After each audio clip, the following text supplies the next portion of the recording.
no início eu lembro, assim, que a gente começou a empresa por acaso, porque assim, como eu falei... Por acaso?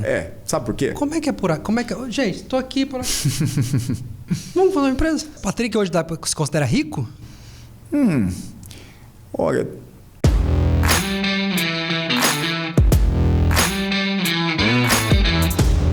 Fala, protagonista! Seja muito bem-vindo a mais um Digitalking, o melhor podcast sobre o mundo digital da galáxia. Segundo a minha mãe. É a minha mãe, é você, talvez. Coloque no comentário se você acha que é o melhor da galáxia.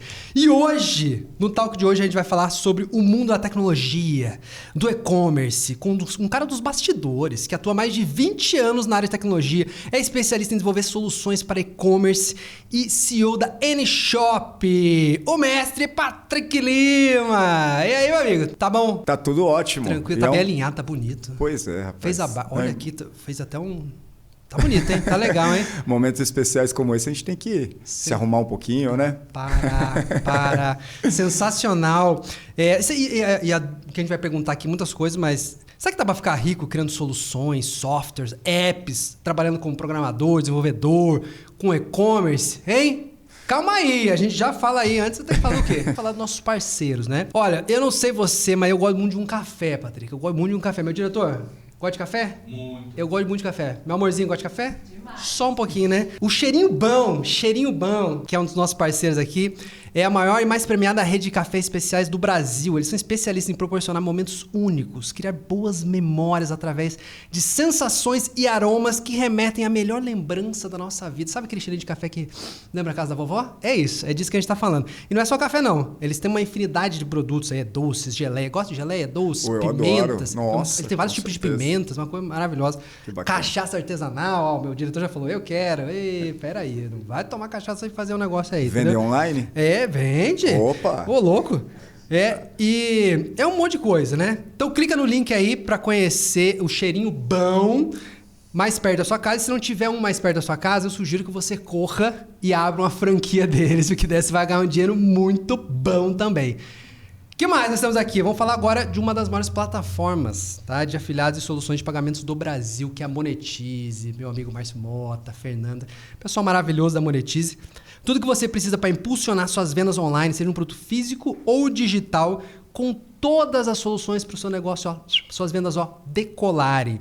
Aqui, mas eu não consigo fazer vendas na internet. Eu não sei como é que faz vendas. Meu Deus do céu, eu não sei fazer vendas. Se você ficar até o final deste programa, até o final deste podcast, você vai ganhar um acesso VIP 0800 grátis à Escola Monetize para você aprender a fazer a sua primeira venda. Mas tem que ficar até o final. E no meio desse episódio pode ter algum código para você depois lá. Então você tem que assistir todo. É isso, não respira, não sai. Tô com vontade de assistir. Não posso assistir. Não pode, tem que esperar até acabar aqui, tá bom? Beleza? E agora vamos lá. Patrick, meu amigo, comece contando sua história. Onde é que nasceu o Patrick? Patrick! Não é do desenho, não, né? Não. Te enchia muito saco disso? Sim. Minhas Sério? filhas, principalmente. Você sofria bullying? Sim, das minhas filhas. Das suas filhas? Sim. Que bacana essa família, né? É que agora elas mudaram de fase. Não estão mais assistindo tanto Bob Esponja. Então diminui um pouquinho. Mas no colégio tinha isso ou não? Ou não no tinha? colégio Acho que não tinha ainda, porque né? o desenho é mais novo, né? Mais eu não novo, sou tão jovem assim. É jovem, sim, é jovem. Conta aí, onde você nasceu? Como é que foi essa infância? Vamos lá. Bom, primeiramente, eu gostaria de agradecer o convite. Né? É um prazer estar aqui com você. Já te segui nas redes sociais. Né? Recentemente nos tornamos aí amigos. E para mim é um prazer muito grande. Espero contribuir muito aqui com informações. Vamos lá. E com relação à história, bom, eu sempre fui um entusiasta de tecnologia, né? Desde criança. Né? E comecei através dos videogames. Então, assim, tinha até clube de videogame, tinha amigos, participava de campeonatos, enfim. Foi isso que me ingressou nesse universo. Isso tudo em Maringá? Você nasceu em Maringá? Não, eu nasci em São Paulo. Né? Em São Paulo, capital? São Paulo, capital. Olha! Isso. É raro, né? Porque todo mundo vai para São Paulo, né? Sim, mas aí o meu pai, em decorrência das sucessivas transferências dele de trabalho, a gente morou em vários lugares. E aos 8 anos vim para Maringá, né? E a partir daí... comecei a ter esse contato com tecnologia através dos videogames.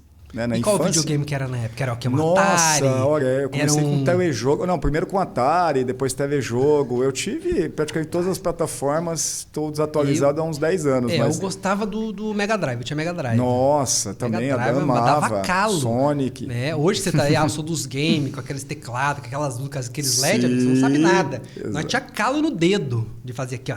Era calo o negócio. Exatamente. Entendeu? E aí não tinha como saber os macetes assim, deixa eu ver aqui um tutorial no Google, um gamer. Mas tinha que comprar revista, né? Sim, Ação Games. Ação Games. Saudosa Ação Games. Exatamente. E assim, e fora o fato, né, de que na época os consoles eram muito caros, mais inacessíveis, os próprios jogos, né? Então, assim, a gente tinha que alugar esses jogos. Alugava, né? pensa nisso, a gente alugava. Hoje é tudo online, né? Você consegue fazer download, né? Mais acessível. E lembra quando não funcionava? Tirava o cartucho. Sim, exatamente. Aquela sopradinha e tum! Hã? Um ritual que a gente cara, vocês jovens não sabem o que é a alegria de pegar um cartucho ali, dar aquela soprada e falar, funcionou! de conectar na televisão, Nossa, né? De fazer funcionar naquela TV de madeira, né? Com Atari, telejogo. Nossa senhora, exatamente. Evoluiu bastante. Bastante. E assim, o meu pai, ele gastou muito dinheiro em locadora, viu? Porque eu ia muito em locadora, né? No primeiro momento não tinha videogame e jogava na locadora, né? Pagava por hora. Jogava lá. Jogava lá. E aí não tinha muito... o custo era bem alto, né? Até que num determinado momento ganhei o videogame, né? E aí, qual foi? Então, lembra qual foi? Meu primeiro videogame foi o Atari, né? Mas o que eu comecei realmente a jogar bastante foi realmente o Super Famicom, que na época era a versão japonesa do Super Nintendo. Né? Veio de um amigo que o pai enviou do Japão, né? Deu para ele vendeu para mim e aí a gente começou a praticar, né? Todo esse hobby através do Super Famicom mesmo. Então você entrou na área da tecnologia se apaixonando pelos games na infância. Exatamente. E aí depois vieram os animes, né? E aí eu acabei ingressando nesse mundo nerd, porque a gente entra no mundo dos videogames, começa a ter contato com outras pessoas que gostam também, entusiastas, e a partir daí a gente vai criando ali uma espécie de comportamento, né, que é adequado ao meio que a gente está. Interessante. E aí vieram os animes, dentre outras coisas, né? E foi aí que tudo começou, porque na época não existia PC, né? Nessa época. Eu era muito jovem, né? Meus 10, 12 anos. Não existia PC, pensa. Tinham outros tipos de computadores, né? Mas aquele computador pessoal, assim, que a gente usa em casa, pelo menos no Brasil, não era popular, né? Foi ali mais pra frente que mais pra frente. E aí, isso aí, nos 8, 10 anos, isso aí eu já era adolescente. Vamos colocar aí 10 a 12 anos, mais ou menos, né? Aí, num determinado momento, eu comecei a fazer curso de informática, MS-DOS. Curso de informática. Quando na época ainda era muito popular. Eu fiz, assim, nessa época, gente, né? A gente fazia muito, você era obrigado, tinha que fazer um curso de Word, de Excel, de PowerPoint. Nossa, tem que fazer um curso de internet, informática, né? Exatamente. Informática. Nossa, tinha que ter curso de informática. Eu fiz curso de datilografia. Datilografia, Amigo, olha. Eu fiz curso de datilografia. E você pensa, nossa, hoje não adianta nada. Nada, eu digito rápido e sem olhar, graças ao curso de datilografia que eu fiz quando eu tinha 9 anos. Exatamente, ajuda muito. Ajuda muito. Hoje você fica assim, catando... Tá vendo? Se tivesse feito uns cursos de datilografia, amigo, era coisa de louco, né? Exatamente. Você fez alguma coisa de... Não, datilografia não. Tá vendo? Eu sou bem mais... Não, eu sou mais velho. Só que não fiz datilografia. Tá, não fiz. É que eu moro na capital, né? No interior. Eu fui direto pro curso de informática e inclusive eu estudei o que antecede o Word, Windows. Na verdade, eu comecei com DOS, porque na época nem existia o Windows. Cara, explica pra mim. Eu lembro do MS-DOS. Sim, era aquela coisa verde? Tinha alguma coisa a ver? Exatamente. Eu lembro que ligava o computador e ficava... Exatamente. Tela preta, os caracteres na cor verde. Maravilhoso. Fluorescente. Se a gente puder botar aí na edição uma foto disso, porque é maravilhoso, porque as pessoas hoje em dia talvez não tenham referência disso. Com certeza. Eu falo até para as minhas filhas, eu falo, nossa, hoje vocês têm muita comodidade, vocês conseguem salvar um arquivo em 1 segundo. Na época, para salvar um arquivo no DOS, você levava 1 minuto. Isso é maravilhoso. Isso é maravilhoso para argumento para falar para os filhos. Filho, porque eu sei da tecnologia, amigo.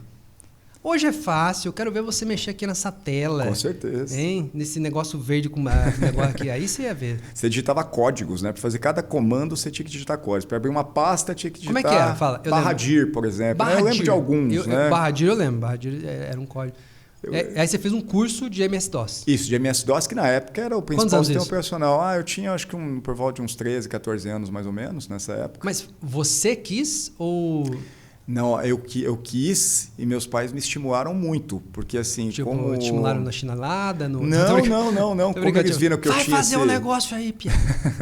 Como eles viam... e na época até esqueci de contar um detalhe. Eu gostava muito de rádio amador. Teve uma ocasião que eu montei um rádio com walkie-talkies. Eu montei um rádio, né? Eu gostava um pouco de eletrônica. E aí interferiu no rádio da polícia. Uma vez os policiais, uma viatura parou em casa falando que estava interferindo nos rádios dele, algum sinal que vinha daquele lugar, e aí eu tive que desmontar meu rádio. Fiz um rádio improvisado. Meu Deus, quer dizer, você já pegou, montou ali um rádio... Não, eu peguei walkie-talkies, liguei no Professor Xavier, professor Pardal. Eu era bem inventivo, assim, né? E aí minha mãe principalmente, né, acabou estimulando, falou, olha, informática é o futuro, enfim, olha, já naquela época. Que legal, isso é raro, né? Até hoje é raro. Sim. Hoje é raro. Hoje até, não sei como é com seus filhos, mas... Você vê hoje os gamers, o gamer é uma profissão. Uhum. Então, ficar jogando videogame, aí vai estudar. Mas, às vezes ele está estudando para ser um grande profissional. Dá dinheiro, tem milhões de premiações de milhões. Campeonatos, né? Sim, campeonatos, patrocínio. Sim, o cara é um atleta, né? Com certeza. Ele vira um atleta, né? Com certeza. Quem diria? É um mercado que movimenta mais, né, do que o cinematográfico, né? O de games hoje, né? É mesmo, hoje cada vez mais. Financeiro, né? E na época, sim, né? Eu participava de campeonatos. Só que na época... Você participava de campeonato? Sim, eu tinha um clube de videogame, a gente participava de campeonatos, eu levava a sério, tinha um caderninho que a gente zerava os jogos. Então você é tipo precursor mesmo do esportes. Um dos precursores aí, porque ter clube, treinava, participava de campeonato. E como é que era? Fala aí, como é que era? Não era dos melhores, tá? Teve um campeonato que eu fiquei em segundo lugar, de Mortal Kombat, o primeiro tinha Mortal Kombat. Dois participantes? Não, sacanagem. Tinha alguns, né? Não lembro de quantos, mas tinha alguns. Mas assim, participava de vários, era de Mortal né? Kombat? Mortal Kombat. Nossa, eu joguei. Primeiro, aquela versão inicial. E você jogava com qual? Scorpion. Scorpion. Exatamente. Exatamente. Dava o gancho, né? Enfim, Street Fighter a gente gostava bastante também. Street Fighter, né? O Hadouken. Exatamente, olha aí. O nome do meu evento vem do Street Fighter. Inspirado, né? Inspirado no Muito bom, muito ótima inspiração. E aí você treinava. Lembra o nome? Tinha um nome esse clube? Nossa, eu não lembro do nome, mas o mascote era o Mario. Era tinha camiseta, tudo. Então, assim, era muito legal. Era uma tribo mesmo, né? Era uma tribo mesmo. A gente só falava de games, né? Zerava jogos, né? Marcava no caderninho, cada jogo que zerava. Então, assim, era bem interessante. E, assim, e era bom, né? Porque minha mãe conseguia, através do videogame, manter um pouco dentro de casa, né? Também, né? Isso é interessante. Um pouco não, que só queria ficar dentro de casa. Não, porque tinha o clube que era fora. Não, o clube, ele era numa dispensa que tinha em casa. Um quartinho. Na sua casa? O clube era a sua casa. Exatamente. A gente se reunia nesse quartinho, numa dispensa. Tinham poucos participantes, tinham 6 participantes no máximo também, né? E algum desses participantes hoje, você tem amizade ainda? Algum virou da tecnologia também? Olha, eu acho que o único que foi para a área de tecnologia foi eu. Mas eu mantenho amizade aí com pelo menos 70% aí desse grupinho. Que interessante. E aí lá no MS-DOS, daí você acabou indo para lá, estimulado pela sua mãe, que era uma visionária. Veja, é importante da educação de você ter a visão de futuro. Com certeza. E aí ela falou, vai fazer um curso de informática. E aí? E aí eu fui. E aí eu concluí esse curso de MS-DOS, né? E aí o meu pai, nesse intervalo, ele trabalhava numa empresa que concedeu para ele um computador. A empresa é de São Paulo, né? Ele atuava na área comercial. E na época, como era uma multinacional, eles já estavam ingressando nessa área de informática com a internet, usando a internet, né? E aí eles enviaram um computador para a nossa casa, um XT, um 286, que é esse computador que estava preta, né, com os caracteres verdes e tudo 286. Mais. 286. Uma máquina na época. Uma máquina que pesava no mínimo uns 10 quilos. Era enorme o computador. 10, hoje você está com o seu aí, né, com o seu MacBook Air, né, que pesa gramas, exatamente. 1 quilo, 2, sei lá. Exatamente. Pesava 10 quilos o negócio. Exatamente.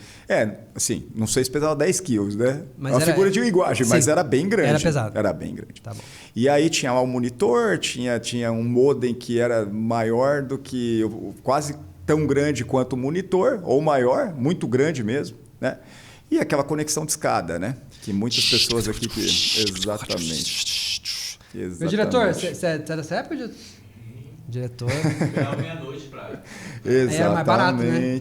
Era mais barato. Exatamente, para ficar no Mirk, né? No Mic, MSN, No ICQ. ICQ. Nossa, aquele barulhinho do ICQ. Sim. Bota aí o barulho desse aqui. Esse aí, ó, esse barulho desse aqui é maravilhoso. Exatamente. Nossa Olha a nostalgia batendo. Nossa, nostalgia. Vou até tomar mais um aqui, ó. Isso. E era muito bacana. E assim, a partir daí a gente começou a ter acesso à internet. Só que na época os recursos eram bem limitados, né? Não tinha navegador, né? Não tinha, né? O Netscape veio depois, né? Que antecedeu ali o Internet Explorer, né? Que foi bem popular, inclusive. E aí tudo começou. Né? Então começamos a ter esse contato, né? E era muito interessante assim, porque a gente fazia coisas muito simples e ficava maravilhado, salvava um arquivo, porque você tinha que decorar códigos para fazer procedimentos que hoje você faz com o mouse, com um clique. Na época não tinha mouse, né? Era tudo ali no teclado. Tudo no teclado. É mesmo. Meu Deus. Então assim, cara, foi assim um aprendizado bem bacana. E disquetes, né? Época. Nossa, disquetes de alta densidade, enormes, flexíveis, que não armazenavam nada. Tipo, absolutamente nada. Só para ter noção, um disquete armazenava... Se não me engano, um pouco mais que 1 mega. Um mega. 1,4. Exatamente. Mega. 1,4 não é giga. megas. É mega. Entendeu? Tipo, nada. Tá? É 3 fotos do... Entendeu? E era maior que uma pendrive. Muito maior que uma pendrive. Né? Exato. E aí tudo começou, né? Então foi através dos videogames, porque se eu falo assim, ó, os pais que acham que o filho está perdendo tempo jogando videogame, obviamente tem que ter aí um limite, né? Porque tem pessoas que passam o dia inteiro no videogame, né? Tudo na vida tem que ter limite. Exatamente. Equilíbrio. Mas é importante que estimulem, né? Porque quem sabe aí os seus filhos jogando videogame, né? Iniciando ali no videogame, não possam ingressar no mundo da tecnologia, que é uma área bem interessante, bem promissora, né? Não, então, assim, 2 coisas. Uma, muitas vezes ele vai se apaixonar pela área da tecnologia. Hoje, desenvolvedor de game ganha uma fortuna. Com certeza. Então, tem várias profissões dentro dessa área. E Exatamente. até mesmo ser um jogador mesmo, né? Um profissional do game, né? Exatamente. Então, você tem uma gama de variedades tão grande quanto fazer direito. Porque fazer direito era, nossa, faz direito que você vai ter uma gama de possibilidades, né? Você pode ser advogado, juiz, desembargador, delegado, não sei o que lá. Game também, ó. Você pode ser desenvolvedor de game, de software, você pode desenvolver, programar, você pode ser um jogador. Então é interessante prestar atenção nisso. E até mesmo assim, o videogame, eu acho que ele revela alguns traços, né? Além dessa paixão pela tecnologia em si, eu acho que aptidões artísticas, porque querendo ou não, dentro desse universo, né, tem muita arte. Né?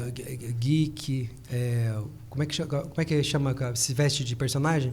Os cosplay. Isso, exatamente. Cosplay, exatamente. E a própria, assim, ó, não sei se você lembra, mas assim, eu ficava maravilhado quando eu ia na locadora.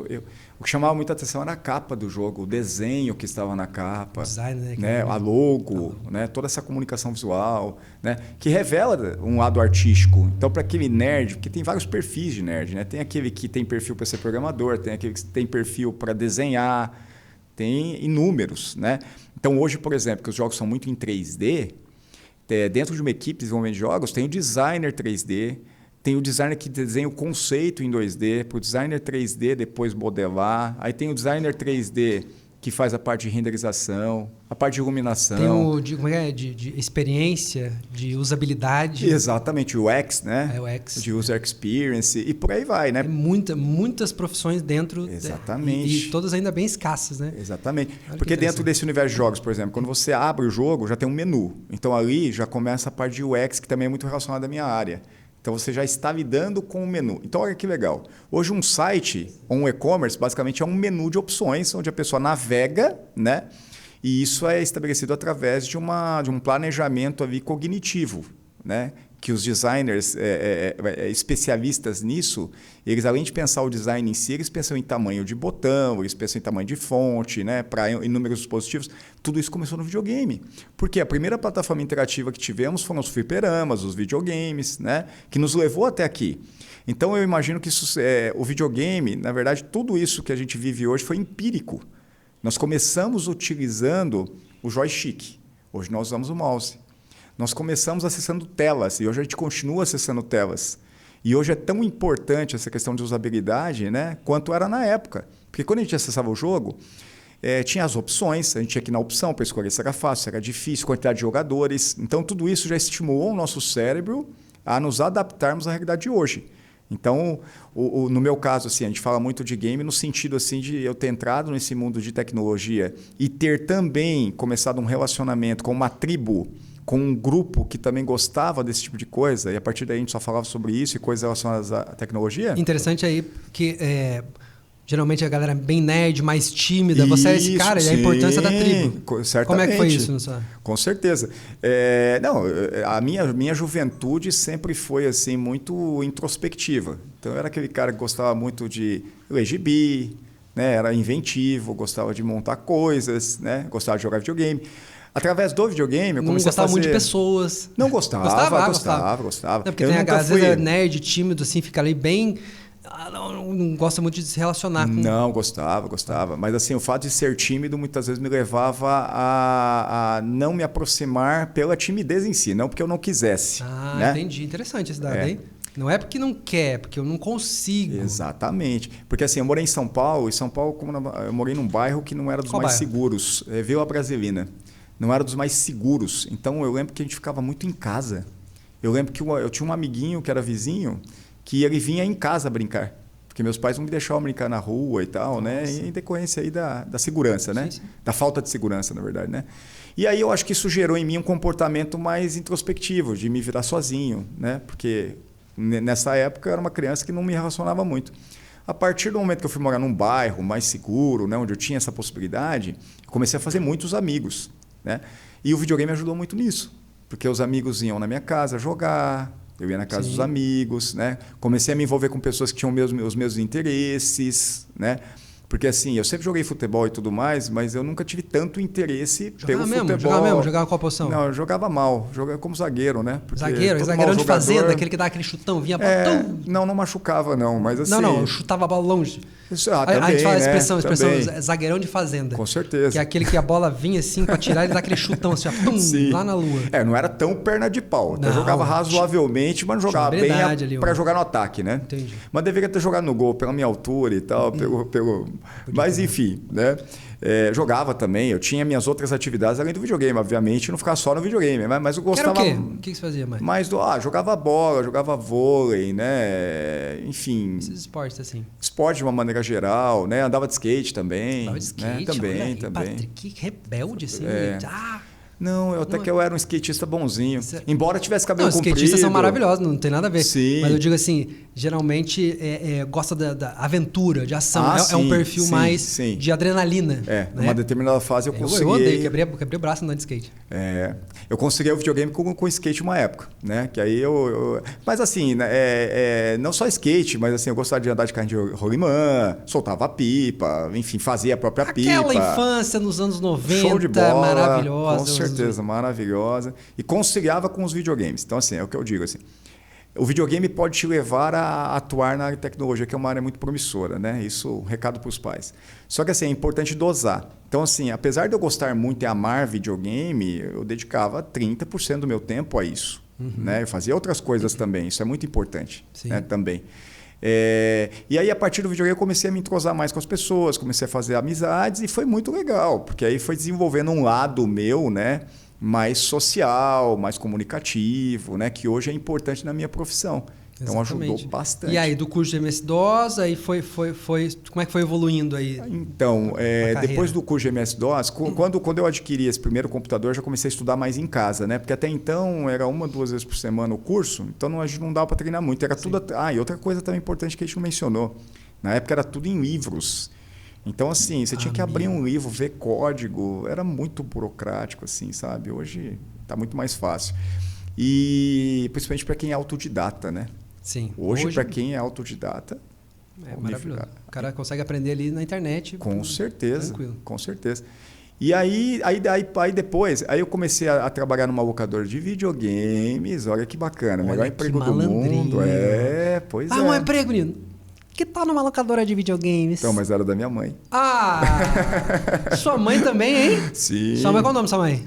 Patrícia. Patrícia. Isso. Olha aí, Patrícia é realmente visionária, né? Exatamente. Sensacional. E na época era um bom negócio. Ela era uma empreendedora nata também, viu? Era um bom negócio, menos quando o filho era cliente, né? Que ele pegava alugava as coisas lá e não pagava, né? Não, mas eu trabalhava, eu dava mentoria. Você fazia tipo uma permuta? Olha, eu trabalhava praticamente de graça, né? Porque a vantagem de você contratar seu filho também é que você isso, né? pode economizar um pouquinho, né? E assim, olha a questão da mentoria, que é um termo tão usado hoje também, Sim. né? Na época eu já dava mentoria de jogos, entendeu? Ensinava ali as pessoas que pagavam por hora. Mentira, a galera ia na locadora Sim. e você, quero aprender os macetes aqui do Mortal Kombat. Beleza, é 10ão. Exatamente. Não cobrava não. Até porque eles já estavam pagando, né? Era tipo um bônus. Isso, era um over-delivery que você oferecia exatamente. Olha que coisa, hein? Exatamente. Então tinha lá em torno de 5 videogames, né? E aí tinha dias, assim, final de semana que lotava. Então foi muito legal, porque aí eu aprendi também, quando eu trabalhava no balcão, então eu aprendi a fazer atendimento, né? Galera, já estava ali desenvolvendo as habilidades de empreendedor, Exatamente, já tem uma Aqui em Maringá desenvoltura. Em Maringá. Onde era essa locadora? Lá no Liberdade. No Jardim Liberdade. Jardim Liberdade. Era num bairro residencial aqui da cidade. Cara, muito legal. Sim, foi uma época muito boa. E aí eu comecei a desenvolver esse lado, né? Porque eu trabalhava no balcão, tinha que receber, tinha que pegar o cartucho, tinha que coordenar ali as horas de cada um, né? Porque basicamente tinham 2 funcionários, eu e minha mãe. E às vezes lotava a locadora e a gente tinha que se virar nos 30 ali para dar conta de tudo. Então, assim, foi bem interessante porque a gente se tornou mais proativo também, né? E tal, ter disciplina, chegar no horário. Então, assim, eu recomendo assim, a todos os pais que deem oportunidade de seus filhos começarem a trabalhar cedo também. Obviamente. Cedo o que para você? Olha, 15 anos eu acho que é uma idade adequada já. 15 anos né? já tá velho, 15 anos já tá saindo de casa. Hoje em dia, 15 anos já. Eu lembro que eu comecei a trabalhar com 9 anos na lotérica do meu avô. Eu ficava no caixa da lotérica. Olha que loucura, como é que eu. Que bacana. E aí o meu objetivo era conseguir dinheiro para no final do dia comprar uma rosquinha. Era uma rosquinha que era cheia de açúcar em volta que tinha no clube. Que daí no final do dia eu ia pro clube lá na piscina e aí tinha uma rosquinha que era uma coisa de Deus mesmo, assim. Era cheia de açúcar, assim. E aí eu falava, eu precisava só isso. Eu trabalhava para conquistar aquilo lá. Que legal. Cada um com as suas metas, entendeu? Cada um com suas motivações, né? Eu queria uma rosquinha. Que legal, que bacana. Não, e eu acho assim, né? Todo mundo precisa ter uma motivação que o leve, né? Alguma coisa, né? Exatamente, muito legal. No teu caso foi a rosquinha na época. Foi a rosquinha, entendeu? Cada um aí, né, trabalha com a rosca que tem, né? Exatamente, muito bom, muito bom. A minha motivação nesse caso era poder jogar, né? E interagir com os meus amigos também, né? Porque o bacana da minha mãe ter uma locadora é que ela comprava videogames novos o tempo todo, né? Porque é um negócio que envolve tecnologia. E que envolve atualização constante. Atualização, isso é legal. Tecnologia envolve atualização constante. Exatamente. Fazendo uma analogia, né? Hoje é o que a gente faz na empresa, né? Então a gente tem que constantemente estarmos nos atualizando. Todo profissional que pretende atuar nessa área tem que se atualizar. Então, esse é o princípio básico. E lá não era diferente, fazendo uma analogia. Os videogames novos eram lançados. Se a locadora não fizesse um upgrade ali nos seus equipamentos, o que ia acontecer? As pessoas não iam mais, né? Lançaram o PlayStation, por exemplo, né? Pô, Super tá aqui Nintendo. Com a Atari ainda, então. Exatamente. Aí o que a gente fazia? Olha que interessante. Era trocado. Na verdade, assim, a gente tinha videogames de 8 bits, 16 bits, né? 32 bits e tal. Eu lembro disso. E tinha os preços distintos. Então, para jogar Super Nintendo, quem é da época lembra, era um preço. Para jogar PlayStation era outro preço. O preço era baseado nos bits? Era baseado na tecnologia. Né? Então, quanto mais moderno fosse o videogame e os jogos, né, por consequência, o preço era maior. Que né? doideira.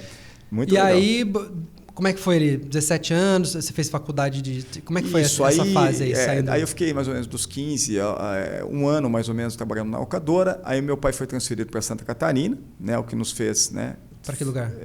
Para Navegantes. Havia o de Itajaí, Balneário Camboriú. Se não quer, diz ninguém. Exatamente. Esse peixeiro, né? Exatamente. Morei 9 anos lá e não peguei sotaque. Viu? Não pegou, é absurdo isso. Embora tenha muitos amigos que tenham ainda. Olha isso, inclusive um abraço para o Edilson, para o Éder. Olha aí, que falam exatamente dessa forma aí, viu?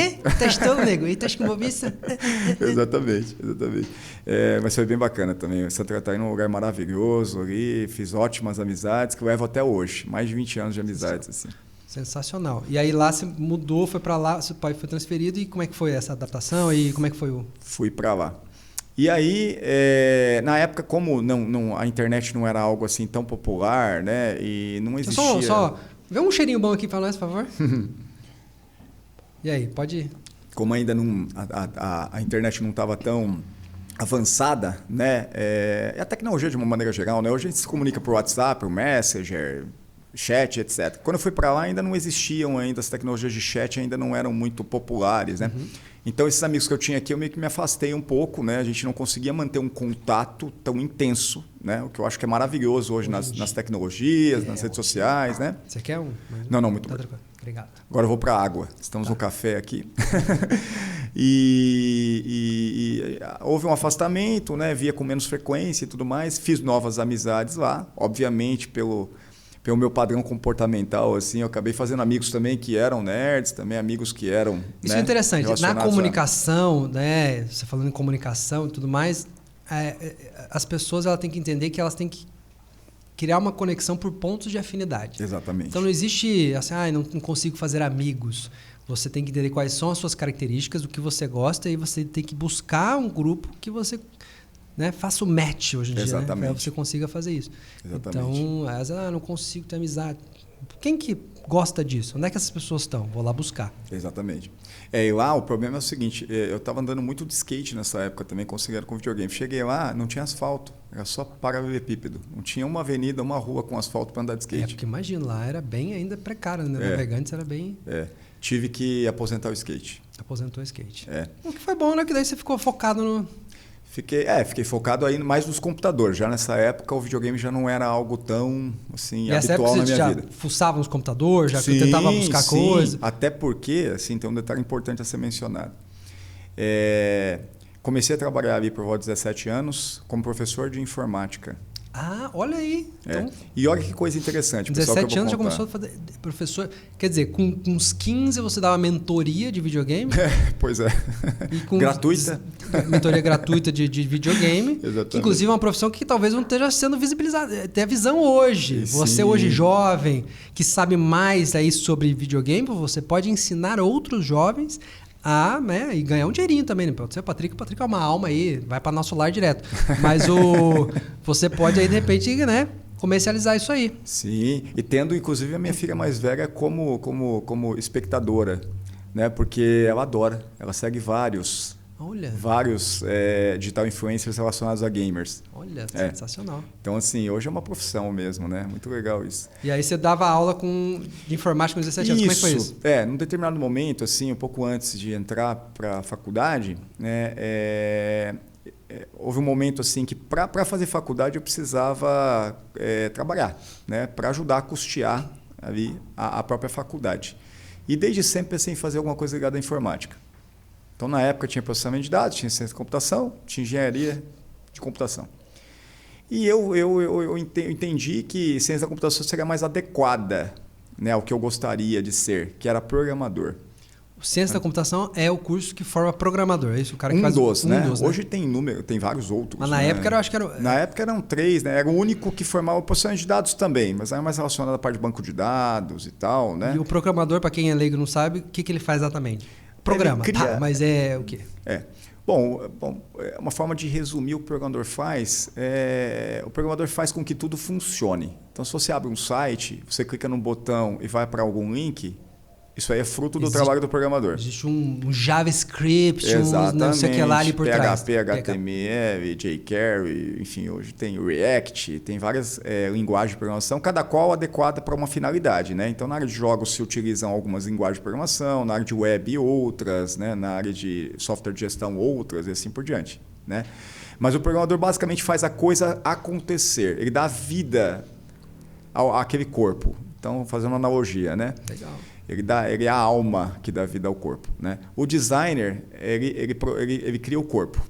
Então, ele cria o corpo e pensa em como aquele corpo vai funcionar, né? Que aí entra a parte de UX, de User Experience, né? Então, ele que idealiza, vou clicar aqui, vai para esse lugar, as fontes têm que ter esse tamanho por questões cognitivas, no celular o call to action tem que estar nessa posição. Sensacional. Né?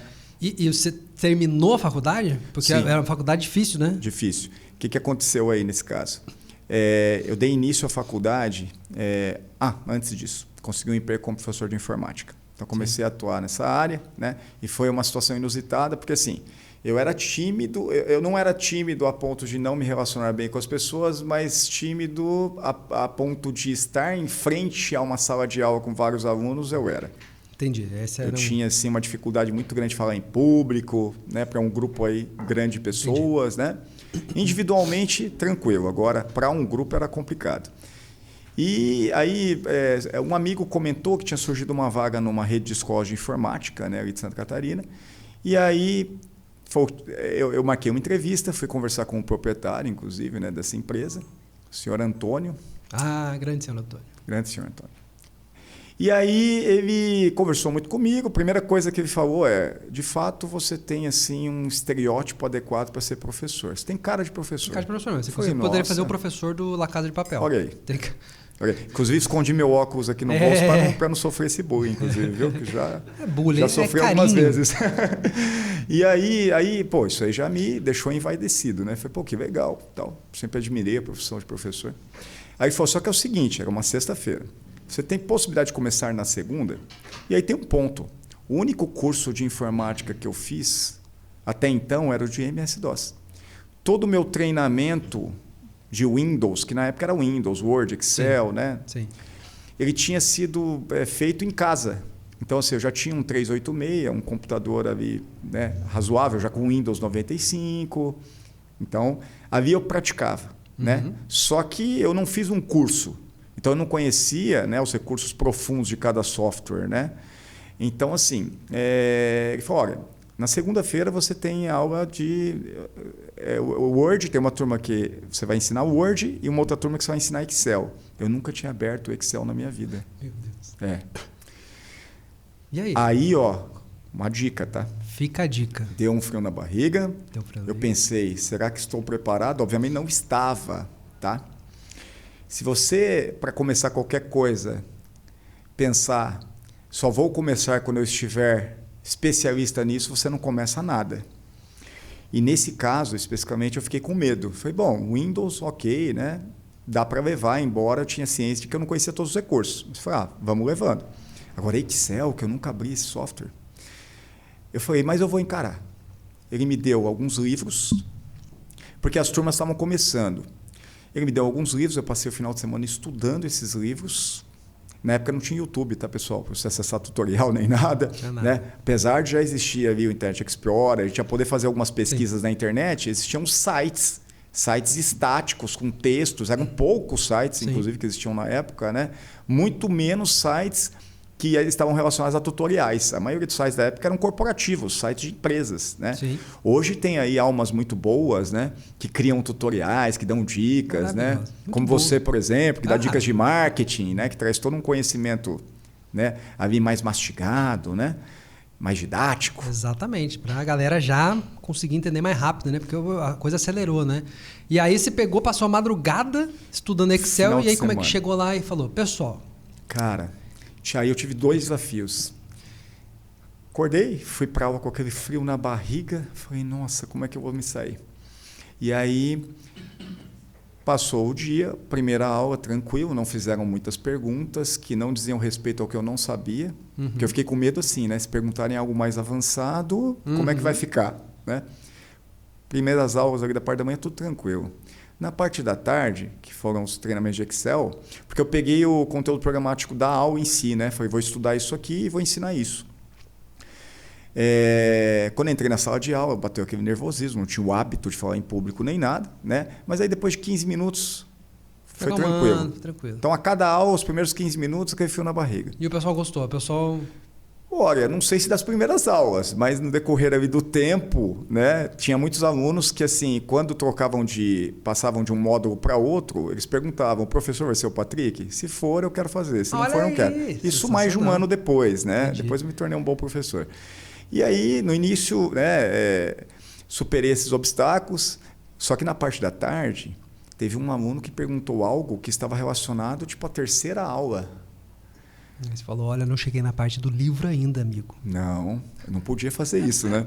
Aí eu falei para ele, olha, não nos adiantemos. Então, assim, calma, né? Calma. Bem, professor, calma. Exatamente. Uma aula de cada vez. Não se adiante. Por favor. Né? Sensacional, ótima saída. Enfim. Né? Hoje em dia, o professor pode falar assim, Dá uma pesquisadinha no Google. Busca lá Exatamente. atrás a versão da internet pra gente debater. Exatamente. Né? E aí, como é que foi? Aí você, dentro da faculdade, começou a desenvolver a parte empreendedora. Como é que foi esse... Cara, na verdade, assim, eu nunca pensei em empreender, né? Eu tomei tanto gosto por dar aula que a minha intenção era seguir carreira acadêmica. Era um sonho que eu tinha. Então, eu falei, bom, eu vou fazer a faculdade, na sequência eu vou começar a dar aula na faculdade. E não foi isso que aconteceu? Não foi isso que aconteceu. O que aconteceu? Bom, eu trabalhei 3 anos nessa empresa, né? E nisso, no primeiro ano, eu entrei na faculdade de 17 para 18 anos, né? Passei no vestibular de Ciência da Computação, comecei a fazer o curso, dando aula em paralelo, né? Trabalhando, né? Até para custear a minha faculdade também. Só que eu achei que as duas coisas teriam um link mais profundo, assim. Em que sentido? Pô, o que eu vou aprender na faculdade vai complementar o que eu estou aprendendo aqui. Porque para ser professor você tem que estudar. Sim.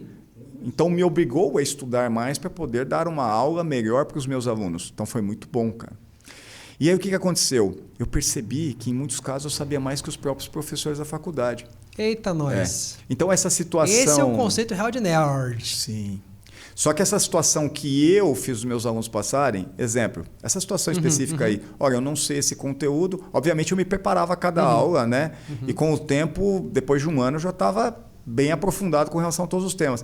Mas o que acontece muito na faculdade? Tem muito professor que não atuou na prática, por exemplo, como programador. Sim, ele e sabe a teoria e passa a teoria. Exatamente. Aí o que eu pensei, bom, se eu quero dar aula um dia, porque na faculdade, na época, 98, as aulas eram muito teóricas. Muito teóricas. Para você ter uma ideia, a gente foi para o laboratório de informática do 2º para o 3º ano. Então, imagina que é você ficar quase 2 anos sem tocar no computador, sem aprender algo prático. O professor escrevendo algoritmo no quadro. Meu Deus do né? céu. É. E quando é que você voltou para Maringá? Era muito maçante. Eu voltei em 2004, com 24 anos. Já formado? Já isso, exatamente. Formou e voltou? Como é que foi isso? Não, foi assim, ó. Comecei ciência da computação e pelo curso ser muito teórico, eu tranquei a faculdade no 3º ano. Porque o que me incomodava é que os professores não sabiam muitas coisas do que eu sabia, do que eu tinha aprendido. Mas você desestimula, né? Aí eu pensei, o curso muito teórico. Sim. Eu imaginava que fosse um curso mais prático. Sim. Né? Aí eu pensei, aprendi ali, obviamente, né, várias coisas, né? Não vou descartar que não tenha aprendido nada. Mas 70% do que eu aprendi foi sozinho. Né? E até o que eu utilizo hoje na minha profissão. Então, assim, aquilo me desestimulou muito. E aí eu pensei em trocar de área. Falei, eu vou fazer outra faculdade. Fiz design industrial. Concluí projeto de conclusão, tudo. Nunca atuei na área, tá? Mas fiz. Mas por que foi legal o design industrial? A princípio, as duas coisas não têm correlação. Mas, como a minha área hoje atua, ela é multidisciplinar, ela envolve design, envolve programação, dentro do curso de design, eu aprendi design. Então, isso fez com que a nossa empresa ela tivesse um diferencial muito grande, porque nós sempre nos preocupamos... Já que está falando, fala um pouquinho da empresa. O que faz hoje? Hoje, quando começamos em 2004, nós desenvolvemos apenas sites institucionais, porque na época não existia nem e-commerce, né? Não existia venda online. Né? Pouco depois, aí veio Americanas.com, que foi um dos primeiros e-commerce, veio o Mercado Livre, né? Que começou. Submarino vem bem depois. Foi depois? Bem depois. Americanas.com e Mercado Livre, basicamente, né? Foram os primeiros a vir. E no início eu lembro assim, que a gente começou a empresa por acaso, porque assim, como eu falei... Por acaso? Sabe por quê? Como é que é por acaso? Gente, estou aqui por acaso. Vamos fazer uma empresa? A gente vai ter que voltar um pouquinho aí a conversa para Santa Catarina ainda. Qual que é o link que começa? Porque assim, ciência da computação, ok, né? Fiz design industrial na sequência, entreguei projeto de conclusão, e aí eu recebi um convite para dar aula numa faculdade de Santa Catarina, né? E aí eu falei, nossa, que legal, né? Vou seguir carreira acadêmica. Estava morando em Santa Catarina sozinho, meu pai veio transferido para Maringá novamente com a minha família, com os meus irmãos, com a minha mãe, né? E aí descobri que minha mãe estava muito doente, né? Vim visitá-la, conheci minha atual esposa, um beijo para minha esposa Ana Paula, que eu amo demais, de paixão. Estamos aí há 19 anos juntos. Um momento de música de romance. Com certeza, não podia perder essa oportunidade, né? Isso aí, amigo, isso aí é alegria. E acabei ficando em Maringá, porque a intenção era vir provisoriamente, ficar um tempinho ali nas férias e voltar, né? Sim. Acabei ficando pela minha esposa, pela situação da minha mãe, né? Na época começamos a namorar. E aí, nisso, eu me vi assim, numa situação, o que eu faço agora? Peguei meu currículo, saí entregando em algumas empresas, né? Algumas delas, inclusive, são concorrentes nossas hoje, amigos, né? Pessoas que eu conheço, que temos uma ótima relação. E em um mês eu consegui uma oportunidade na WNet, que é uma empresa precursora aqui em Maringá, que começou com internet de escada e tal. Eles tinham um departamento de desenvolvimento, né? E paralelo à minha atuação como professor lá e depois como programador em Santa Catarina, eu também fazia freelancer. Então eu desenvolvia sites, né, para terceiros, para empresas e tal, como freelancer. Então eu já tinha uma certa experiência. E depois como programador. E aí vim para cá, me deram essa oportunidade, né, de atuar como programador na empresa. E aí começaram a ocorrer algumas situações assim, ó. O gestor, né, o meu gestor na época, ele viu em mim um potencial na área comercial, porque em alguns momentos ele não podia fazer atendimento de clientes. Ele falava, Patrick, você pode ir? Eu ia. Fechava os negócios. Aí comecei a ir com muita frequência. Aí falou, você tem potencial para a área comercial, para a área de vendas, né? Você se comunica bem, passa credibilidade, né? E ainda tem conhecimento técnico, porque é uma venda consultiva, né? Você está vendendo um produto, né, tecnológico. Tem que saber ali, né, os detalhes, né? Alguns detalhes. Por isso que eu acho que nada na vida acontece por acaso, né? As coisas vão se conectando, né? E coisas que você nem imagina que vão acontecer, acabam acontecendo. Aí nisso, um amigo da minha irmã, que era publicitário, me chamou para ser sócio dele numa agência. E que a princípio ia trabalhar na área offline e online, né? Então assim, ó, você tem essa expertise na área de web, né? Que estava começando ali nos primórdios mesmo, né? E eu tenho o conhecimento da área de publicidade. Aí eu falei, ok, vamos fazer em paralelo. Continuei ali atuando como programador nessa empresa e paralelo nessa outra empresa. Só que nessa outra empresa, tinha uma salinha bem pequenininha, começamos com um computador e uma mesa. Eu tinha custos, né? Tinha custo de aluguel. Aí eu já comecei a ver a realidade do empreendedor. Aí, amigo, o negócio... Impostos, aluguel, custos operacionais diversos. Aí é a parte que ninguém te conta sobre empreender, Exatamente. né? Ah, porque o tempo é meu. Ah, porque eu ganho ali, eu consigo tirar o Prolabore. Ah, porque... Agora, imposto, os custos, funcionário. Aí, amigo, aí é pouca gente que conta, né? E aí? Então, aí o que aconteceu? A gente começou a empreender e vimos que era bem desafiador, né? Muito mais até do que eu imaginava. E a partir do momento que a gente começou com a empresa, começaram a surgir alguns clientes, poucos, mas começaram a surgir. E eu vi que para que o negócio desse certo, eu teria que me dedicar. Outra dica, tá, pessoal? Não tentem fazer várias coisas ao mesmo tempo, tenham foco, né? Porque eu tentei conciliar as duas coisas, não deu muito certo, né? Passaram-se alguns meses e esse meu sócio saiu da empresa, porque a empresa não tinha um faturamento que justificasse a presença dele ali, né? E ele precisava ter um emprego fixo, né? Estabilidade, optou por esse caminho, né? E me deixou sozinho. Te deixou na mão? Me deixou na mão. E aí? Mas aí eu fiz uma proposta para esse gestor dessa empresa que eu terceirizaria através da minha empresa serviços para a empresa dele. E isso ajudou, pelo menos, a pagar as contas. Então, a gente tinha ali as contas bem equilibradas, ainda que não desse lucro, né? Só que eu abri mão de um emprego fixo, que eu tinha um salário, para ir para outro, né? Para uma outra função que é, de certa forma, assim... imprevisível nesse sentido. Então, tinha mês que eu ficava no 0 a 0, tinha mês que tinha um pouco de prejuízo, normal. Enfim. E aí, como é que evoluiu para o protótipo do que é hoje? O meu sogro é empresário, né? E ele, no início da empresa, teve suas dificuldades e me trouxe muitas informações assim, que me motivaram. Então, assim, Patrick, no início é difícil mesmo, tem que ter força de vontade, tem que ter foco, né? Tem que fazer acontecer. E eu falei, então eu vou dar uma oportunidade para essa empresa. E me dediquei muito ali o primeiro ano, o segundo ano, né? Até o final do segundo ano, se eu fosse fazer as contas, seria mais viável eu ter um emprego fixo. E qual é a solução que você entregava nessa época? Sites. Desenvolvimento de sites. Quando é que evoluiu para a plataforma de e-commerce? Quando é que evoluiu ali? Há mais ou menos uns 5 anos. Tá. Nós começamos a atuar nessa área. Vamos falar dessa parte aí. Como é que foi? Como é que você descobriu esse nicho? Olha, eu acho que o e-commerce vai precisar de plataformas específicas. Como é que foi isso? Vamos falar um pouquinho dessa parte agora. Esse mercado de venda online começou a crescer. Bombando, começou a explodir, né? Mais ou menos aí uns 10 anos, né? E a gente foi acompanhando as notícias, né? E como é uma área co-irmã, ela está dentro desse universo web, Sim. né? Embora, né, o desenvolvimento de um site, de um e-commerce, ele tenha assim, objetivos distintos, né, e modos operandi distintos também, são muito semelhantes, né, como produto em termos de desenvolvimento. Né? E aí a gente viu esse potencial e começamos, né, a princípio, a trabalhar com plataforma open source. O que é uma open source? Uma plataforma open source é uma plataforma que tem códigos prontos já, gratuita, Entendi. onde a empresa ela utiliza esses códigos para desenvolver uma loja virtual. Tá. Trabalhamos 1 ano dessa forma e identificamos que não seria o melhor caminho. Porque são plataformas assim, que têm muitos bugs, né, são muito vulneráveis em termos de segurança. E a gente resolveu seguir um caminho mais complexo, que é desenvolver a nossa própria plataforma. Então pegamos todos os códigos lá na raiz mesmo. Exatamente. Pegamos todos os pontos positivos da plataforma open source que utilizávamos na época, analisamos os negativos e desenvolvemos uma plataforma, né, mantendo os positivos e reforçando, aprimorando aqueles que a gente via como negativos. Né?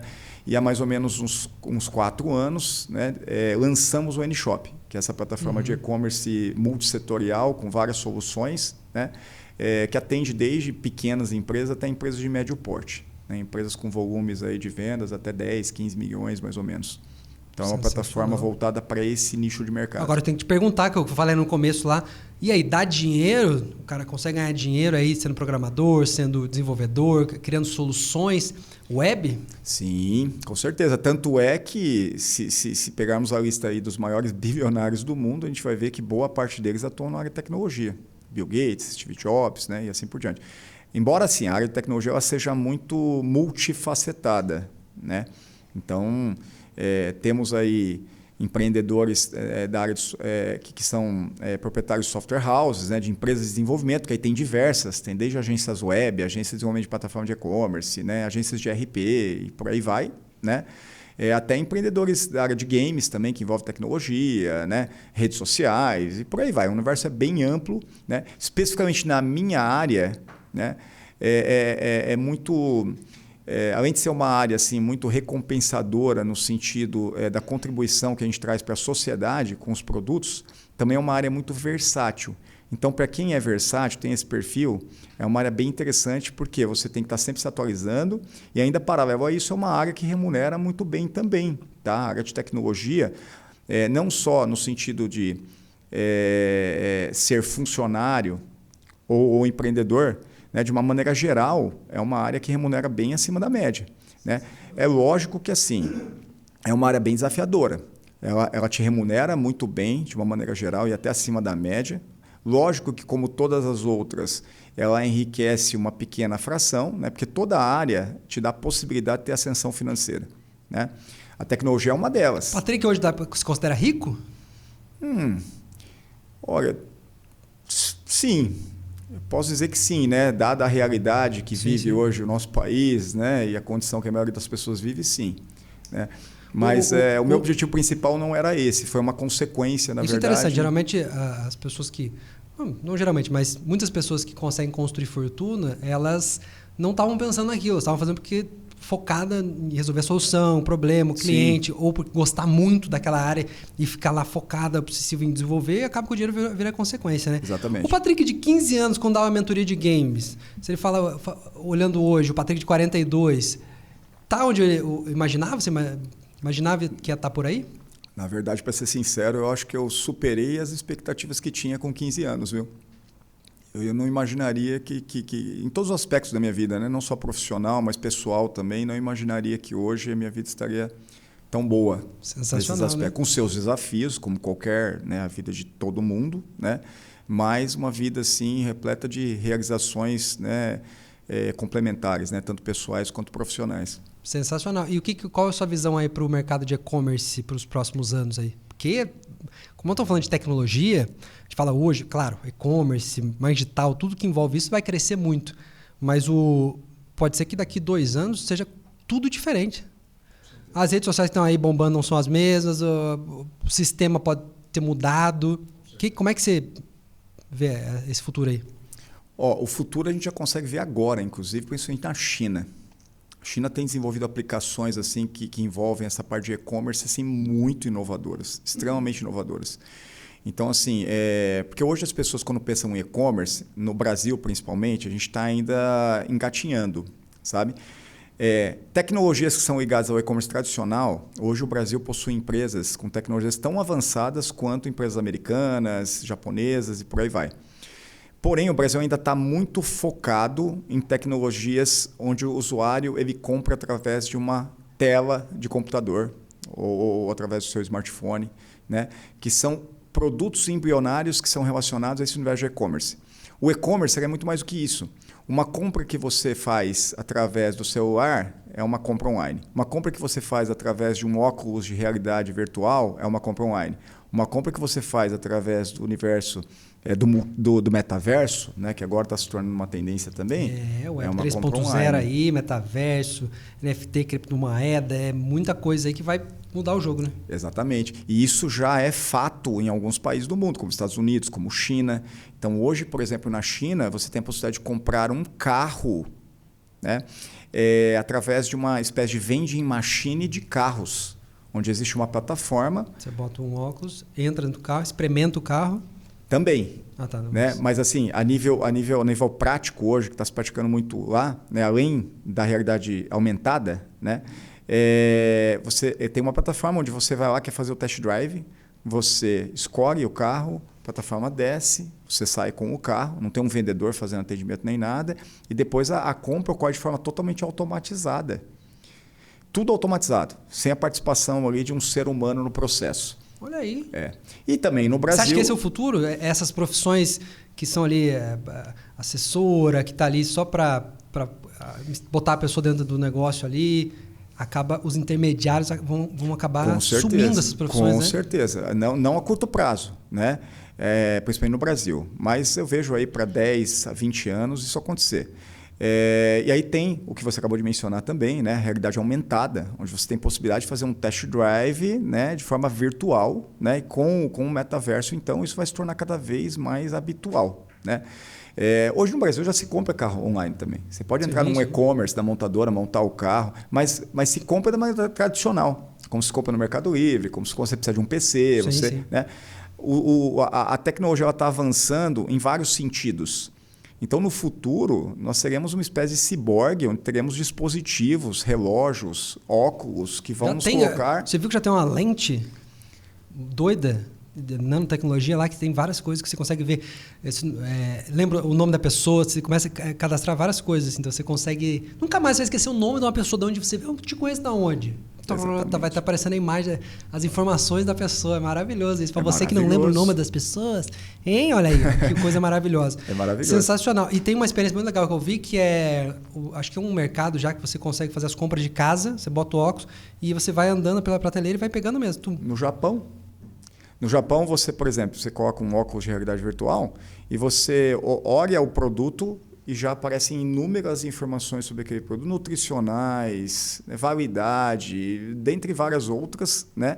Para que você tenha mais informações na hora de adquirir o produto. Sensacional. Exatamente. Então é uma área que só vai cada vez mais multiplicar oportunidades, tanto para empreendedor quanto para quem, né, empregos e profissões.